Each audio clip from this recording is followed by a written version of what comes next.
మొట్టమొదటి పండుగ ఆచరించమని చెప్పాడు. దేవుడే చెప్పాడు పండుగను ఆచరించాలి. అది ఏం పండుగ? పస్కా పండుగ. దేవునికి స్తోత్రం చెప్పండి గట్టిగా. ఏ పండుగ అండి? పస్కా పండుగను దేవుడే ఆచరించమని చెప్పాడు. ఇప్పుడు మరి మనము పస్కా పండుగను ఆచరించవచ్చా? ఇప్పుడు మనం పస్కా పండుగను ఆచరించవచ్చా? అసలు పస్కా పండుగ అంటే ఏంటి? స్తోత్రం. నా వైపు చూడండి. పస్కా అనగా దాటిపోవుట అనండి అందరూ కూడా. పస్కా అంటే అర్థం ఏమిటి?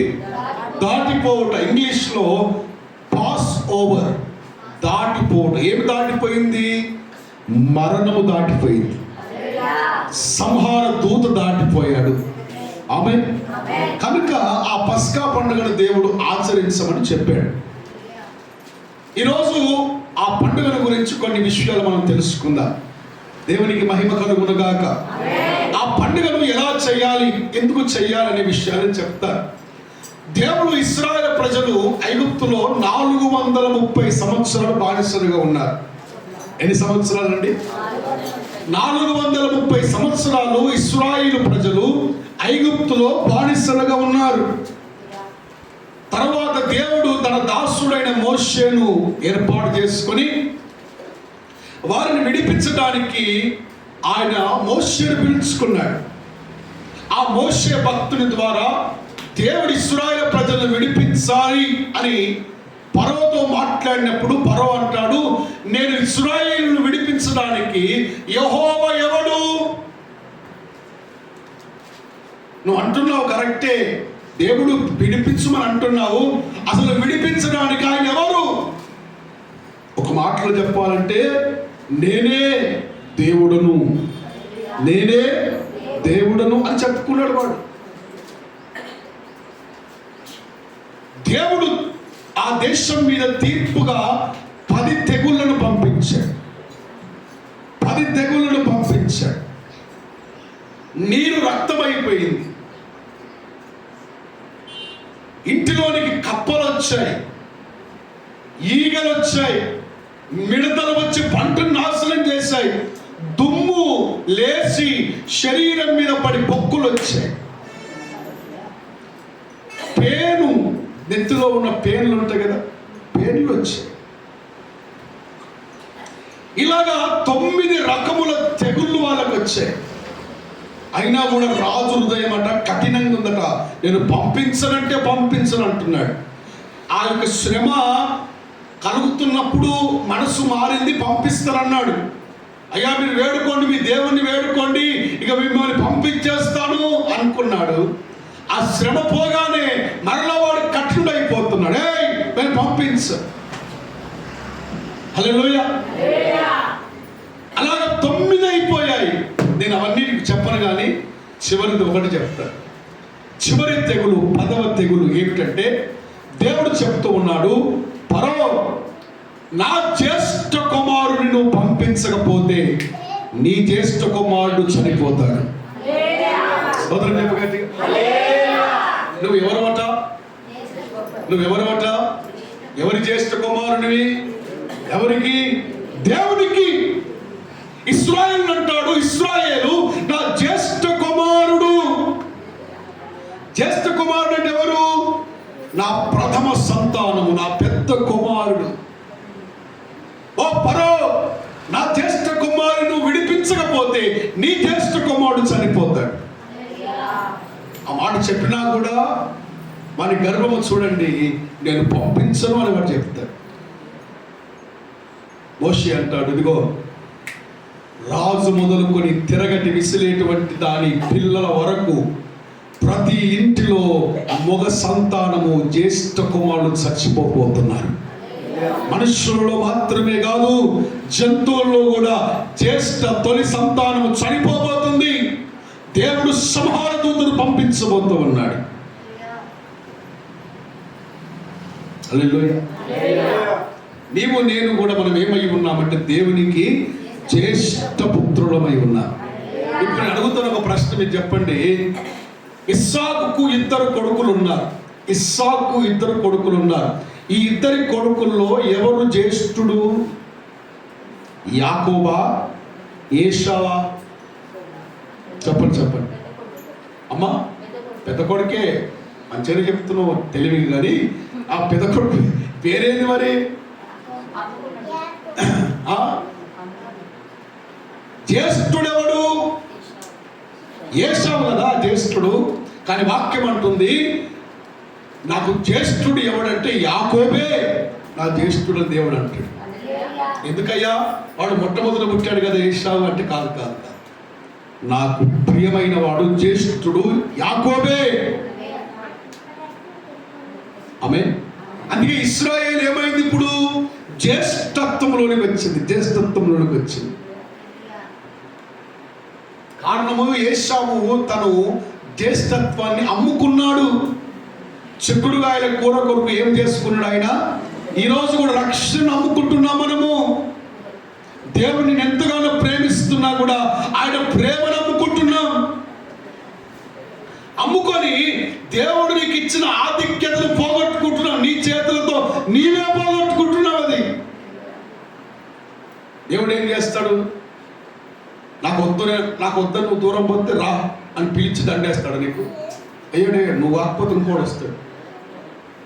నీలో ఉండాలి కదా ఆ శక్తి, నీలో ఉండాలి ఆశ.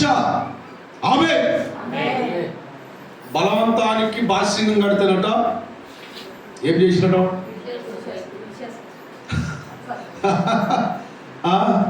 బలవంతానికి ఏం చేసినట్టు? సత్యమ్మ బాస్యంగం కట్టినట్ట. పిల్లిపిల్లగానే కూర్చోబెట్టినట్ట. వాడిగా అటు పక్కకు పోయినట్టు మొత్తం పేసుకున్నట్టు. భక్తి బలవంతంగా ఎవడు చేయొద్దు, హృదయపూర్వకంగా భక్తి చేయాలి. స్తోత్రం చెప్పండి గట్టిగా దేవునికి. హల్లెలూయా.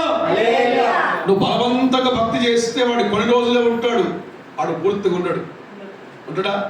బలవంతంగా గుర్తుకొస్తాం, రా అయ్యా రా కూర్చో, ప్రార్థన కూర్చో, రా ప్రార్థన చేయి, ప్రార్థన కూర్చో వానికి ఉండాలి లోపల.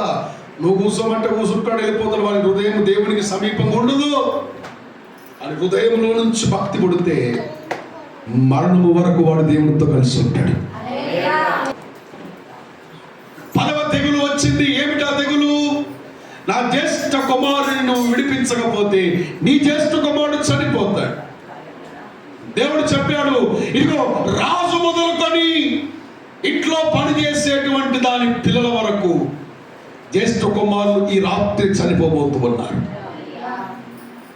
అయితే ఆ యొక్క దేశంలోనే దేవుని బిడ్డలు కూడా ఉన్నారు కదా ఇశ్రాయేలు. వారికి కొన్ని నియమాలు దేవుడు పెట్టాడు. ఆ మరణము దూత నీ ఇంటికి రావద్దంటే, ఆ మరణము నీ ఇంటిలో ఉండొద్దంటే నీవు కొన్ని విషయాలను పాటించాలి. ఏమిటా విషయాలు? వాక్యంలో ఉంది. 12వ అధ్యాయంలో ఉన్నటువంటి మాటలు చెప్తున్నా, నా వైపు చూడండి. మొట్టమొదటిగా 12వ అధ్యాయము 6వ వచనం. నిర్దోషమైన ఏడాది మగ గొర్రె పిల్లను నువ్వు ఏర్పాటు చేసుకోవాలి. స్తోత్రం చెప్పండి. అన్నమ్మ చెబుతుంది. చెప్పు అన్నమ్మ, ఏం చేయాలి మనము? ఏం ఏర్పరచుకోవాలి? ఏడాది మగ గొర్రె పిల్ల. ఎలాంటిది? అది కల్మషం ఉన్నదా? గుడ్డిదా? నిర్దోషమైంది. స్తోత్రం చెప్పి గట్టిగా దేవునికి. హల్లెలూయా. ఏ దోషము లేనటువంటి, అన్ని అవయవాలు మంచిగా ఉన్నటువంటి ఒక నిర్దోషమైన నిష్కలంకమైన ఒక గొర్రె పిల్లను, ఒక మగ గొర్రె పిల్లను నువ్వు ఏర్పాటు చేసుకోవాలి. దాని వయసు ఎంత ఉండాలి? ఏడాది, సంవత్సరం వయసు. రెండవది చంద్రయాడు చెప్పాలి. ఇప్పుడు ఆ యొక్క గొర్రె పిల్లను ఏం చేయాలంట? వధించి దాని రక్తాన్ని నీ ఇంటి గుమ్మము మీద, నీ ఇంటి ఇరు కమ్మల మీద ఆ రక్తాన్ని పూయాలి. ఏం చేయాలి చంద్రయ్య? ఏం పూయాలి? రక్తము ఏం చేయాలి? ఇంటి పై కమ్మ మీద, 2 నిలువు కమ్మల మీద పూయాలి. నేను చెప్పింది మీరు గుర్తుపెట్టుకోవాలి. మళ్ళీ మీరు అడుగుతారు. ఆమె స్తోత్రం చెప్పు గట్టిగా. హల్లెలూయా.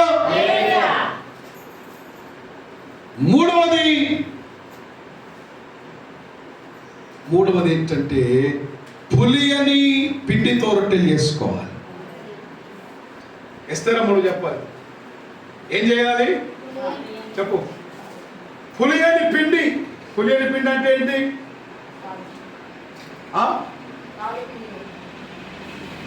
అసలు పులియందంటే పులిసింది తెలవాలి కదా ఫస్ట్ మనకు. పులిసిందంటే ఏంటి? రాత్రి చేసుకొని మిగిలిపోయి ఫ్రిడ్జ్లో పెట్టుకొని మన పొద్దుగా చేసుకొని అది పులిసిపోయింది. పులియందంటే అప్పటిదప్పుడే చేసుకున్న దాన్ని ఏమంటారు? పులియని పిండి. ఏం చేయాలమ్మా? పులియని పిండితో రొట్టె చేసుకోవాలి. చెప్పు. నాలుగవది ఏంటంటే ఆ రక్తమును చూచి మరణ దూత మన ఇంటిని దాటిపోతుంది. స్తోత్రం చెప్పండి గట్టిగా. చెప్పాలి. మరియ చెప్పాలి. నువ్వు ఏం చేస్తావు? మరియ చెప్పు. మరియ ఏమి చేస్తుంది? నాలుగవది ఏం చూస్తుంది? ఏ రక్తము? ఎస్, హల్లెలూయా. ఆ గొర్రెపిల్ల రక్తమును చూచి మరణ దూత దాటిపోతుంది. ఇప్పుడు మరల అడుగుతున్నా, చెప్పేస్తారా? అన్నమ్మ చెప్పు. నువ్వు నీకు చెప్పింది చెప్పు. నువ్వు నీకేం చెప్పినా అదే చెప్పాలి. ఫస్ట్ ఏం చేయాలి మనం? ఒకటి, నిర్దోషమైన ఏడాది మగ పిల్లను మనము సిద్ధపరచుకోవాలి. రెండవది ఏం చేయాలి చంద్రయ్య? గొర్రెపిల్ల రక్తం ముట్టిన వస్తుందా? ఏం చేయాలి? దాన్ని వధించాలి. దాన్ని వధించి ఆ రక్తాన్ని ఏం చేయాలి? మీరు చెప్తున్నారు. ఆయన చంద్ర అని చెప్పాలి. మీ చంద్ర అండి పేరు చెప్పు. చంద్ర ఏం చేయాలి? రక్తాన్ని ఏం చేయాలి? వధించి ఏం చేయాలి? రక్తాన్ని గట్టి చెప్పు. కరెక్ట్గా చెప్పేది గట్టి చెప్పు. గుమ్మాలకు పూయాలి. ఎప్పుడైనా మీరు చూసిరా? కొత్తిల్లు కట్టుకున్నాడు, ఇంటి ముంగట కొంచెం పొక్కదోది రక్తం బట్టి ఆ రక్తాన్ని చేతులలో ముట్టి ఇటు దిక్కు అటు దిక్కు ఇట్లా అచ్చలేసి చూసారు. ఎప్పుడు చూసారా? లేదు. ఎందుకు వేస్తారు? చెప్పు. చూసినావా? వేస్తారు. మనం చూసినా వేసినావా? నువ్వు వేసినావా? ఎందుకు వేస్తారు? ఆ రక్తం మనకు ఎందుకు వేస్తారు తెలియదు మనకు. ఎందుకు వేస్తారు కానీ మన తాత ముత్తాతలు వేస్తారు కదా, ఇక మనం కూడా వేద్దామని వేస్తారు. కాదు. దేవుడు చెప్పిన నియమం అది. ఆమేన్. ఆ రక్తాన్నట ఇరు కమ్మిల వైపు పూయాలి. పై కమ్మి మీద, నిలువు రెండు కమ్మీల మీద పూయాలి. మూడవది ఏంటి చెప్పు. నువ్వు చెప్పు. నీది ఏం పిండి అది? పులియని పిండితో మనము రొట్టెలు చేసుకోవాలి. నాలుగవది ఏంటి? అది ఎందుకు చెప్తున్నట్టే మీరు అందరూ మంచి వినాలి. మీ పక్కలకు వినవాడాలి. నేనే చెప్పుకుంటూ పోతే మీరు సపరేట్ పడరు. హల్లెలూయా. స్తోత్రం చెప్పు గట్టిగా దేవుడు. ఈ నలుగురు అయిపోయేది. ఇంకో నలుగురు ఇక ఎవరిని పిలుస్తున్నారో తెలియదు. అంత అలర్ట్ ఉండాలి. యేసు రక్తం. హల్లెలూయా. మొట్టమొదటిది ఏంటిదంట? గొర్రె పిల్లను చెప్పాలి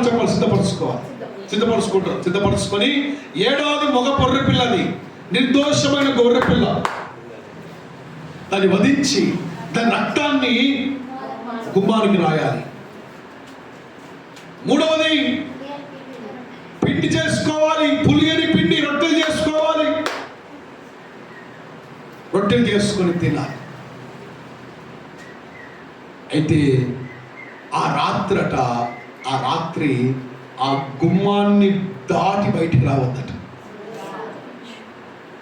కమలమ్మన ఏం పేరు? లాస్ట్ ఆమె పేరు చెప్పు. కమలమ్మ. రాత్రి గుమ్మము దాటి బయటికి రావద్దు. ఏం దాటి రావద్దు? రాత్రి గుమ్మము దాటి బయటికి రావద్దు. ఒకవేళ వచ్చావా సస్తావు అంతేగా.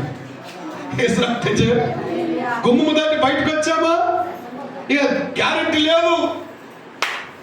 రక్తములో నువ్వు నిలిచి ఉంటేనే నీకు గ్యారెంటీ. స్తోత్రం చెప్పు గట్టిగా దేవునికి. ఆ గుమ్మము దాటి బయటకు వచ్చామా గ్యారెంటీ లేదు. ఇప్పుడు నా వైపు చూడండి చెప్తారు. నీవు నేను ఆరాధించుతున్నాం కదా, అది ఇశ్రాయేలుకు దేవుడు ఏర్పాటు చేసిన పస్కా విందు. అలాగ జరిగింది. రాత్రి అందరి ఇళ్లలో మరణఘోష వినబడింది. ఇశ్రాయేలు కాపాడబడ్డారు. అదే రాత్రి వారు విడిపించబడి వారు ప్రయాణం చేశారు. అందుకే దేవుడు చెప్పాడు, మీ తరతరాలు కూడా ఈ పండుగను మీరు ఆచరించాలి. మనం కూడా ఆచరించాలి పండుగ. మనకు కూడా ఒక పస్కా బలి పశువు ఉన్నది. ఏమిటా పస్కా బలి పశువు అంటే, ఆ పస్కా బలి పశువు యేసు ప్రభువై ఉన్నారు. స్తోత్రం చెప్పండి గట్టిగా దేవునికి. రెండు చేతులెత్తి బిగ్గరగా స్తోత్రం చెప్పాలి. చదవండి చదవండి. హెబ్రీయులకు రాసిన పత్రిక 7వ అధ్యాయము 26వ వచనం నుంచి చదువుదాం. 7వ అధ్యాయము 26వ వచనం. హెబ్రీయులకు రాసిన పత్రిక 7:26. పవిత్రుడు, నాతో చెప్పాలి మాటలందరూ కూడా. పవిత్రుడు, నిర్దోషియు, నిష్కలంకుడు, పాపుల్లో చేరక పరిశుద్ధముగా ప్రత్యేక పరచబడిన వాడు,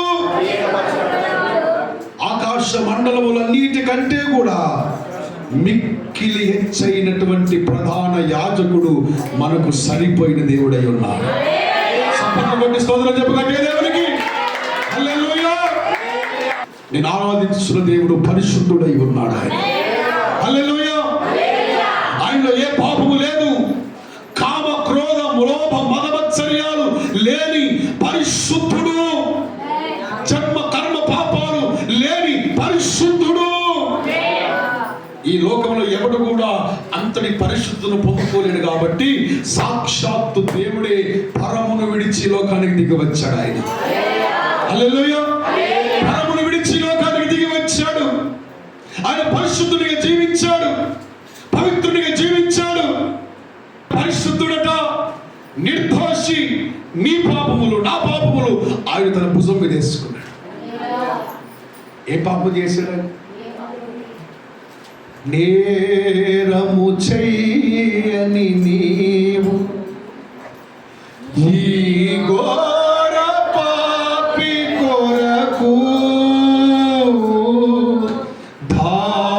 ధారమైన శిలువ మోయలేక మోసావు, కొరడాలు చల్లని చీల్చెని నీ సుందర దేహమునే, కొరడాలు చల్లని చీల్చెని నీ సుందర దేహమునే, తడిపెను నీ తనువును రుధిరంబు ధారలే, తడిపెను నీ తనువును రుధిరంబు ధారలే.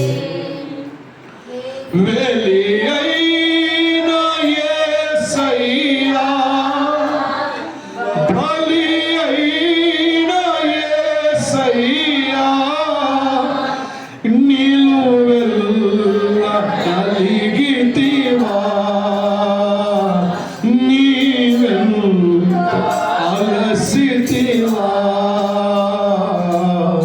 సిలువలో ఆ సిలువలో ఆ ఘోర కల్వరిలో తులువల మధ్యలో వ్రేలాడిన.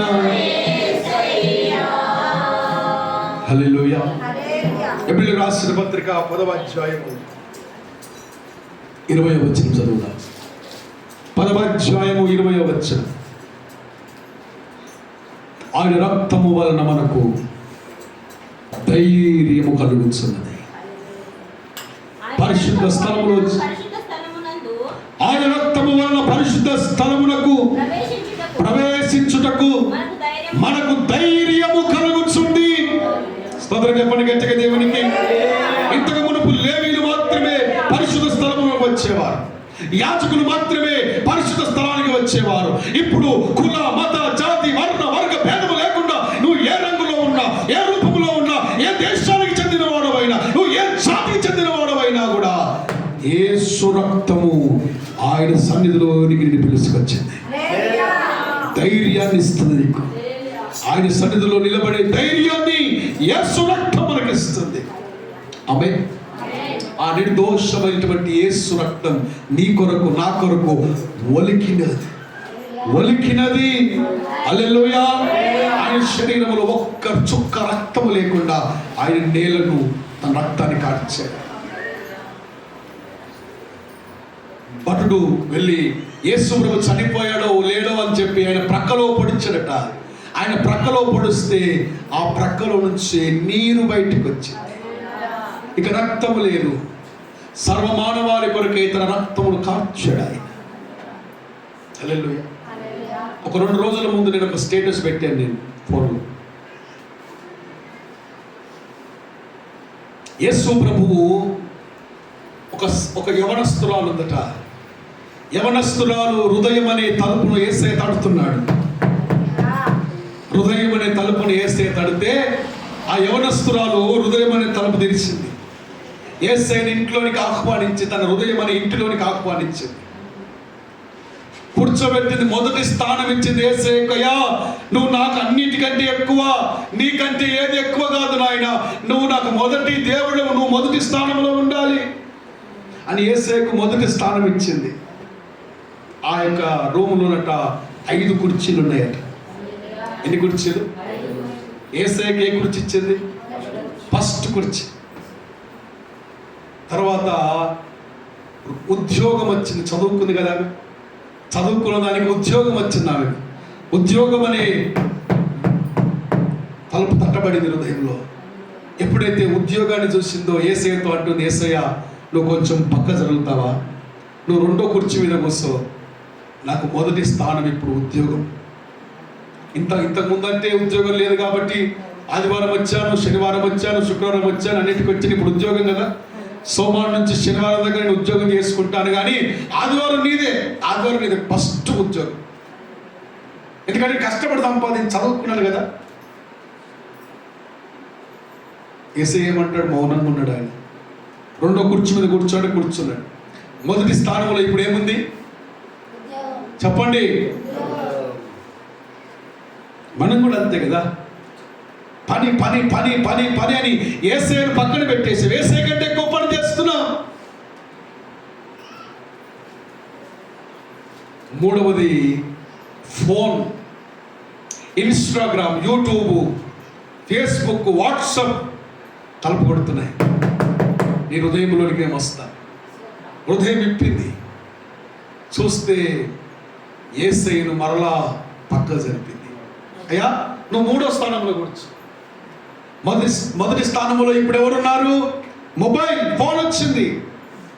ఈరోజు చూడండి, ప్రతి ఒక్కడు చిన్నవాడు మొదలుకొని ముసలి దాకా మొబైల్ వాడుతున్నారు. ప్రార్థనలో కూర్చున్నా కూడా మొబైల్ వాడుతారు. వాక్యం వింటున్నా మొబైల్ వాడుతారు. 24 గంటలు ఏదో ఫోన్లో ఏమొస్తుంది, ఏ రీల్ వస్తుంది, ఎవడు నవ్వుతున్నాడు, వానికి వాడు నవ్వుకుంటాడు, వానికి వాడు తిరుగుకుంటాడు.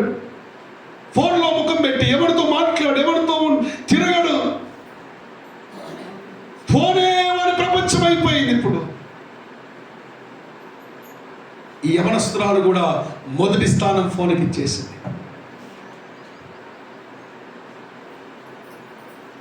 యేసయ్యను ఇప్పుడు ఎక్కడ కూర్చోబెట్టింది? 3వ స్థానం. ఇప్పుడు వ్యసనాలు వచ్చినాయి. త్రాగుడు, సిగరెట్ తాగడము, మందు తాగడము, గుట్కాలు మింగడము. హలో, డోర్ కొడుతున్నాయి. మేము రావచ్చా మీ ఇంట్లోకి? వెల్కమ్. ఉండగా దోస్తులు ఏం చేస్తారు? కొంచెం దా, కొంచెం దా. హలో,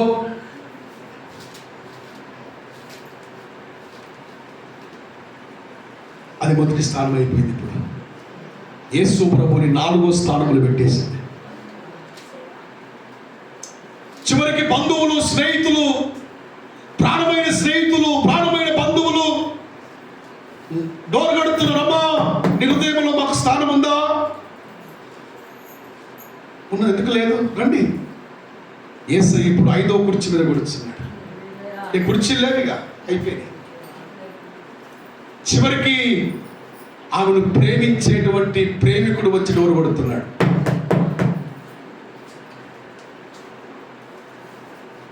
చూసింది, ప్రేమికుడు వచ్చాడు. వచ్చి డోర్ కాడ నిలబడ్డాడు, కానీ కూర్చోవడానికి స్థలం లేదు. ఉద్యోగాన్ని విడిచిపెడదామా అంటే ఉద్యోగాన్ని విడిచిపెట్టలేను, అది నా జీవనాధారము. ఫోన్ విడిచిపెడదామంటే ఫోన్ విడిచిపెట్టలేను, అది ఎప్పుడు నాకు కాలక్షేపాన్ని ఇస్తుంది కదా. ఈ వ్యసనాలు విడిచిపెడదామంటే అందులోనే నాకు సంతోషం ఉంది, దాన్ని కూడా నేను పొమ్మనలేను. ఈ స్నేహితులను, చుట్టాలను, బంధువులను విడిచిపెడదామంటే వారిని విడిచిపెట్టలేను. వాళ్ళు ఏమనుకుంటారో. మరి ఇప్పుడు ఎవరిని పంపించాలి? యేసయ్యను పంపించేద్దాం. ఫస్ట్ నుంచి కూడా మౌనంగా ఉన్నాడు కదా, ఈ యేసయ్యను పంపిద్దామని చెప్పి ఆ యేసయ్యను పట్టుకొని ఆ యేసయ్యను సిలువనెక్కించి ఆ యేసయ్య చేతులకు కాళ్ళకు మేకులు పెట్టి ఆమెనే సుత్తుతో కొట్టి చంపివేసింది యేసయ్యను.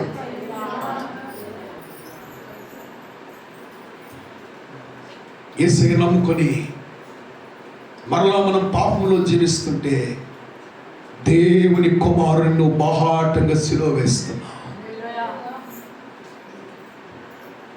బాహాటంగా సిలువ వేస్తున్నావు. నువ్వు అనుకుంటున్నావు యూదులు చంపేశారు యేసయ్యను. కాదు, నీవు చంపుతున్నావు యేసయ్యను. నీ మాటలతో చంపుతున్నావు, నీ క్రియలతో చంపుతున్నావు. నీ మారుని జీవితంతో యేసు ప్రభుని ప్రతిరోజు బయట బాహాటంగా అన్నిల ముంగట, నీ చుట్టాల ముంగట నువ్వు సిలువ వేస్తూనే ఉన్నావు.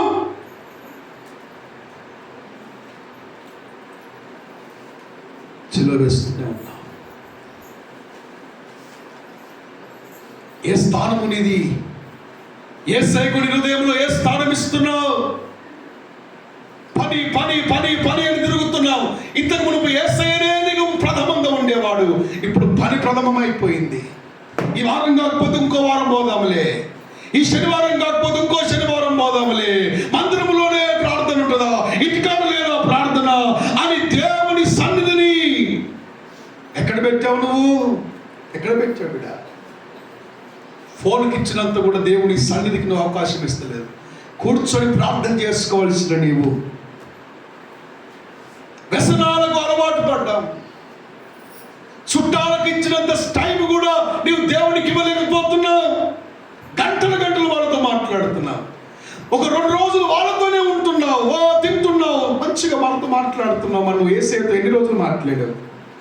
ఎంతసేపు మాట్లాడావు? నీ పిల్లలతో ఆడుకుంటున్నావు, చుట్టాలింటికి పోతున్నావు. వంటికి పోతే వాడేమనుకుంటాడు, ఈమెతో మాట్లాడకపోతే ఈమెమనుకుంటుంది అని మనుషుల ప్రేమల కొరకు నువ్వు ప్రాకులాడుతున్నావు. కానీ నీ కొరకు ప్రాణము పెట్టిన యేసయ్య, నీ కొరకు రక్తము గార్చిన యేసయ్య ఏమనుకుంటున్నాడు అని ఆలోచించాడు. అదే ప్రశ్న యేసయ్యని అడిగితే ఆయన ఏమంటాడు తెలుసా? అన్నిటికంటే నాకు నువ్వే ఎక్కువ. అయ్యా, నేను నిన్ను దూరపరిచాను కదా, నేను గాయపరిచాను కదా అంటే ఆయన అంటాడు, అన్నింటికంటే నాకు నువ్వే ఎక్కువ. ఎందుకు మౌనంగా ఉన్నాడు ఆయన?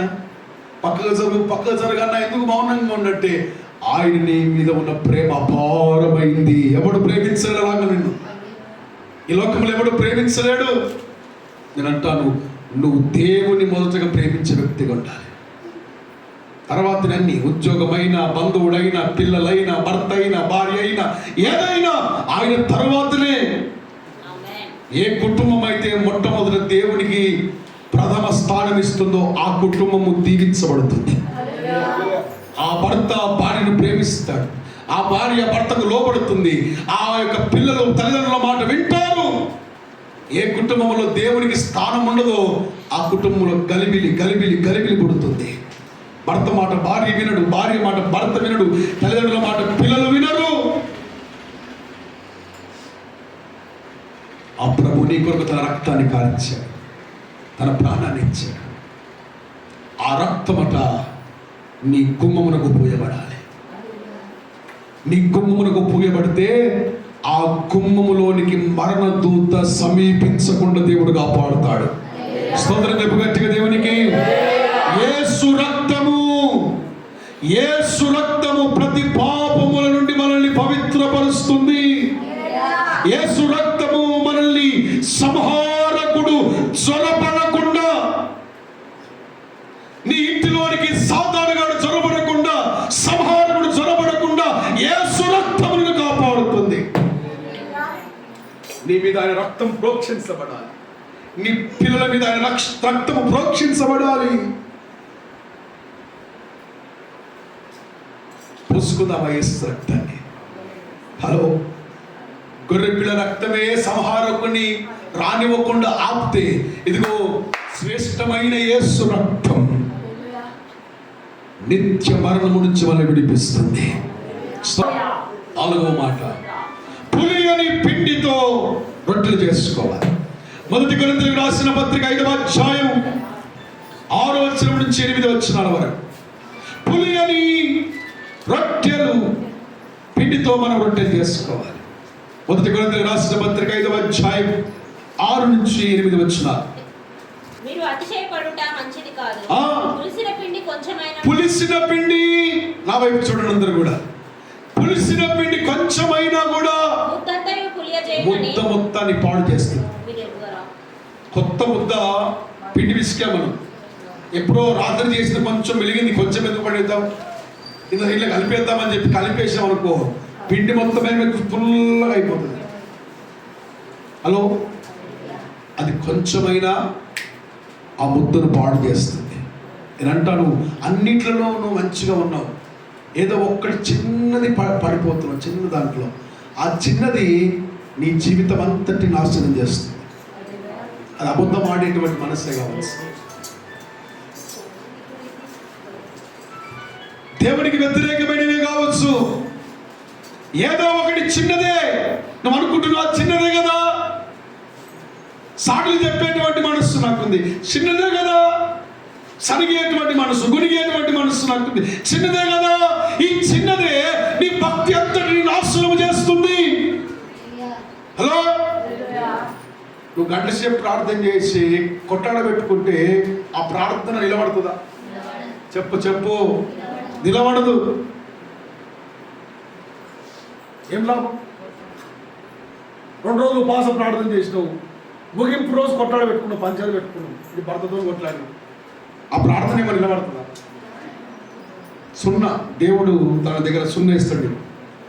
ఆ 2 రోజులు ఉపవాసం ఉన్నా సున్ననే, కడుపు మార్చుకున్న సున్ననే, కన్నీళ్ళు దాటి ఏడ్చిన సున్ననే. కారణం ఏంటి? నీ స్వభావం మార్చబడలే కదా. ఇక కొంచెమే కదా, ఆ 2 నిమిషాలే కదా, ఆ 2 నిమిషాలే నీ ముద్ద మొత్తాన్ని పాడు చేస్తుంది. స్తోత్రం చెప్పండి గట్టి, 2 చేతులు స్తోత్రం చెప్పు. ఇప్పుడు ఏం చేయాలట? మీరు పులిపిండి లేనివారుగా, మీరు పులిపిండి లేనివారుగా ఉండడానికి, కొత్త ముద్ద కావడానికి ఆ పాతదైనటువంటి పులిసిపోయిన పిండిని మీలో నుంచి తీసి పాడేయండి.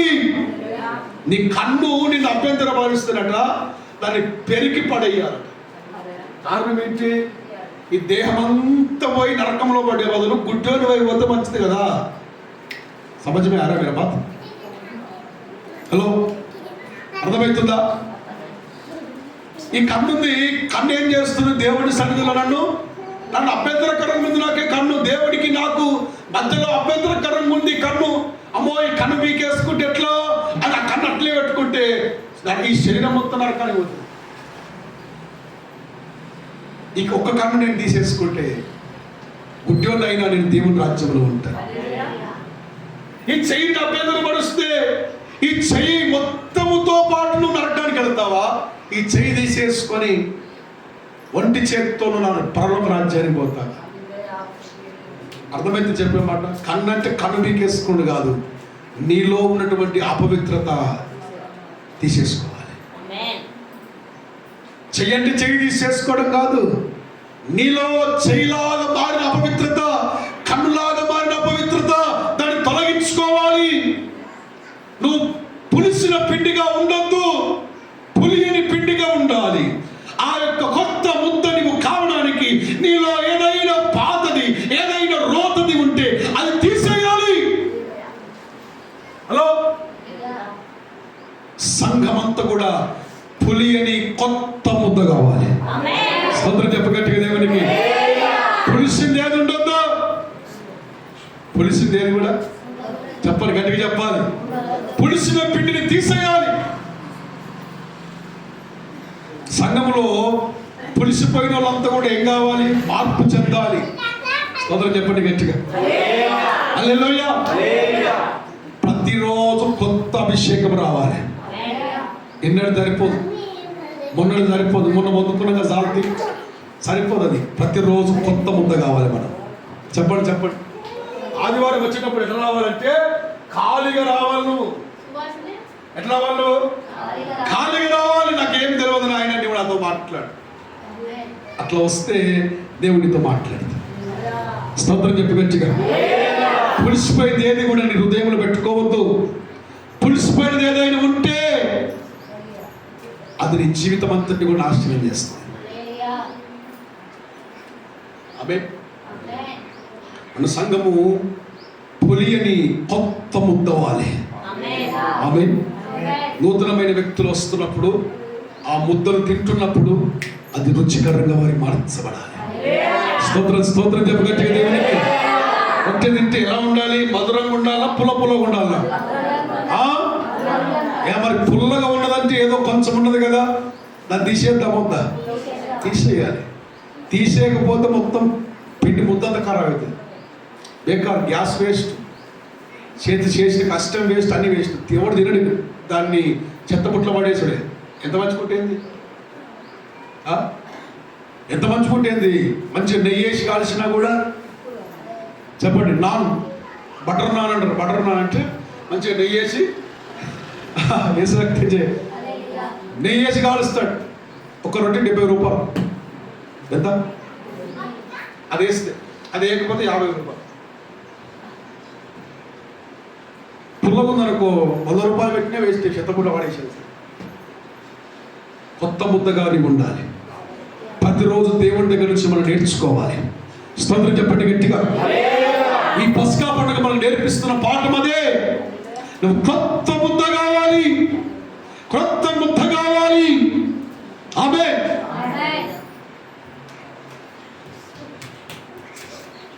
ఇది ఒకటే సబ్జెక్టు. ఇంకో సబ్జెక్ట్ ఉంది. ఏం తెలుసా? పస్కా పండుగ రోజు పస్కా వస్తువులు వధించిన రక్తాన్ని గుమ్మానికి రాశాం. ఇప్పుడు మాంసంలో వండుకొని తినాలి కదా, దాన్ని తినే విధానం కూడా ఉంటుంది. దేవునికి స్తోత్రం చెప్పండి గట్టిగా. హలో. ఎలా పడితే అలా తినొద్దు. అది ఆ తినేదానికి కూడా ఒక నియమం ఉన్నది. ఆ తినేదానికి కూడా క్రమం ఉన్నది. హలో. ఆ క్రమం ఏంటిదో వచ్చేవారని చెప్తారు. స్తోత్రం చెప్పండి గట్టిగా. ఈరోజు మనం వధించాం, దాన్ని పస్కా పశువులు వధించాం. ఆ రక్తం మనకు సంరక్షగా ఉన్నది. అయితే వచ్చే వారము అది ఏ విధంగా తినాలో చెప్తాను. స్తోత్రం చెప్పండి గట్టిగా. హల్లెలూయా. అందరం లేచిలో పడదాం. అందరం లేచిలో పడి ప్రార్థన చేసుకుందాం. స్తోత్రం స్తోత్రం స్తోత్రం స్తోత్రం.